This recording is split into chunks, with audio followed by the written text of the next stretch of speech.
There is a third person actively involved in your relationship with a narcissist. You did not marry them, did not date them, but they are there every single day, haunting your marriage like a ghost that refuses to leave. Who am I talking about? I'm talking about your mother in law, the narcissist's mother. Usually, when we talk about cheating, what comes to mind? A mistress. We think of secret texts, hidden apps, and late nights at the office. But the most dangerous other woman is not a stranger.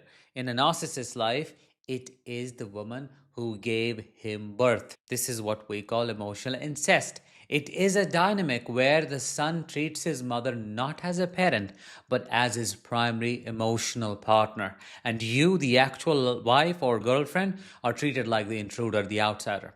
You are the mistress in your own relationship, as crazy as that sounds. He gives her the attention, the loyalty, and the intimacy that belongs to you. And the most disturbing way this manifests is in the places he takes her. These are not just family errands, these are locations that are sacred to a romantic relationship. When he takes her there, he is physically replacing you, or at least you feel that way. He is showing the world, this is my real wife. And if you dare to talk about it, if you dare to complain, you are labeled as jealous, crazy, or controlling.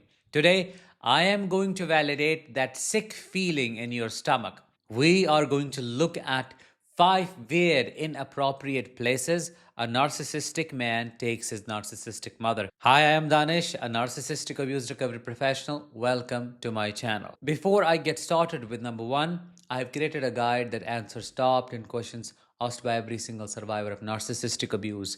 If you want free access, click the link in the description or the comments and download it right now. Number one, the nightclub. This is the ugliest displays of enmeshment you will ever see between two of them. A nightclub is a place for sexual tension, loud music, letting loose, and peer to peer interaction. It's a place you go with your friends or your lover. It's not a place you take your mother, no. But the narcissistic man loves taking her here. Why? Because it serves two dark purposes. First, it feeds the cool girl narrative. He wants to show her off as the fun mom, the cool mom who can hang with the younger crowd. You see them on the dance floor and the vibe is wrong. It's too close or too intimate.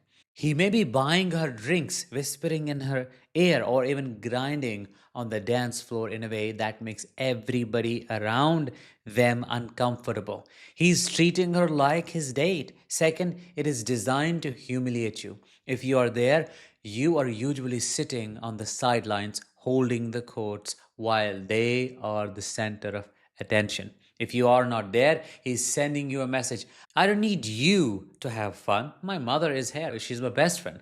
He is sexualizing the dynamic with her to triangulate with you. He wants you to compete with her. And the moment you say, it's weird that you were partying with your mom until 3 a.m., he snaps. He says, she sacrificed everything for me. Why can't she have fun? Why are you so insecure? He weaponizes her mother title to cover up his husband behavior. Number two, the parties you were supposed to attend. This is the plus one displacement. Imagine this. There is a prestigious work event, a friend's wedding, or a holiday gala. The invitation says plus one. By all social contracts and marital vows, that seat belongs to you. You are the partner, of course. You are the other half. But he does not take you, he takes her. He leaves you at home. Maybe he creates a fight right before the event to justify uninviting you, or maybe he just casually mentions, oh, mom really wanted to see the venue, so I'm taking her. When he walks into that room with his mother on his arm, he is making a public declaration of hierarchy.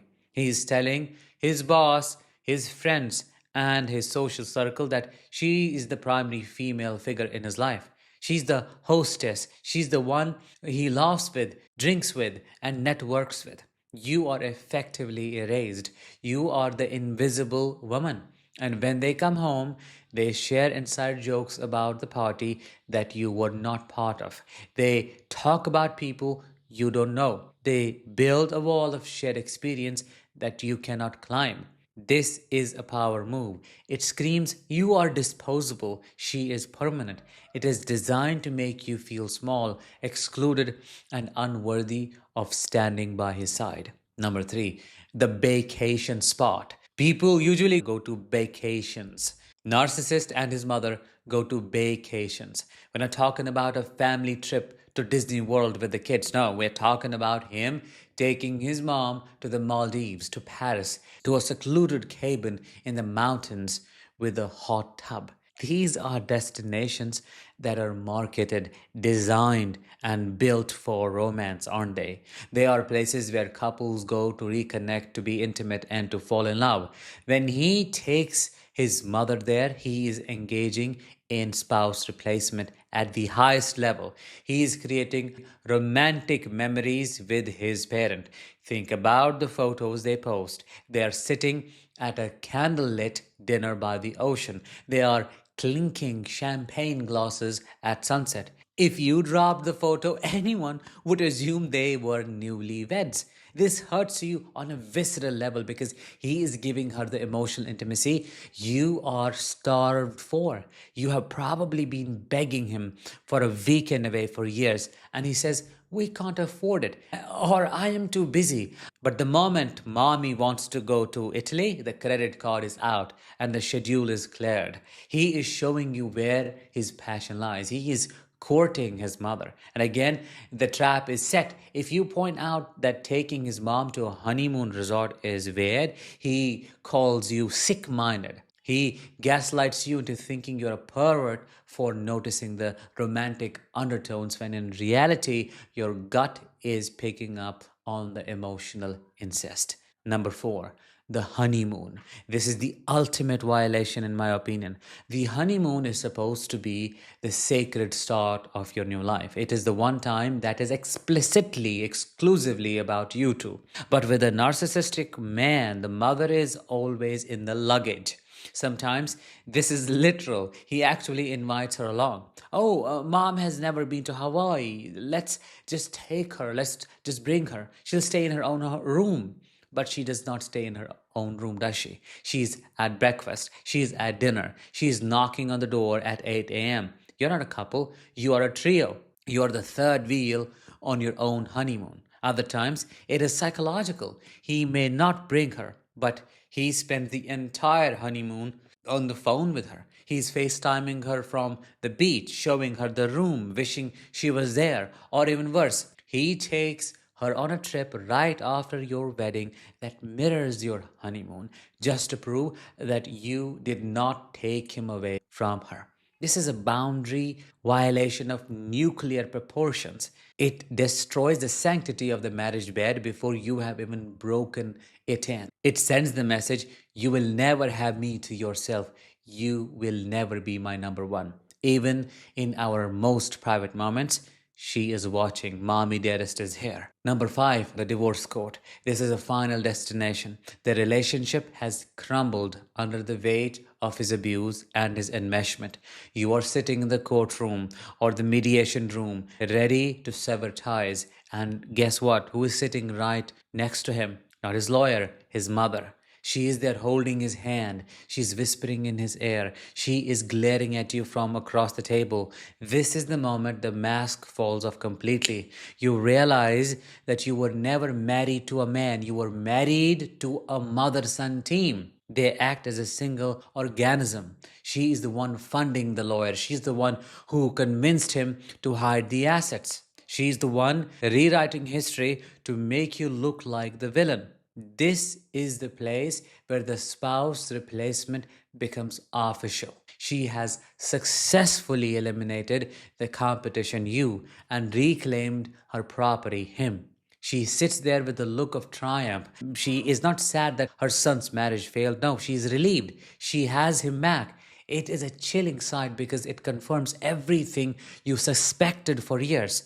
You were fighting a losing battle against a bond that is unnatural and unbreakable. He is a child in a man's body, looking to his mommy to save him from the mean wife. If you have seen him take his mother to these places, I need you to understand one thing. You are not crazy. You're not jealous either. You're not possessive. You are a woman who expected a partner, and instead, you got a man who is already taken. You walked into a marriage that was already crowded. This dynamic is not about love, it is about absolute control. The mother controls the son, and the son uses the mother to control you. It is a triangulation game designed to keep you insecure and begging for scraps of attention. You cannot compete with his mother because the game is rigged.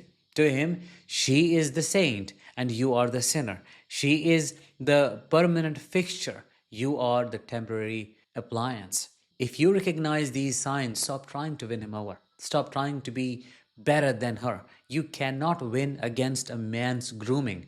The only way to win is to leave the game entirely. If you have experienced any of these scenarios or even more, please let me know in the comments. I would like to know what else women go through out there, because these men and their mothers are crazy, like mad crazy. With that, let's bring this episode to an end. Thank you so much for listening. I will talk to you in the next one. Until then, as always, let the healing begin and continue.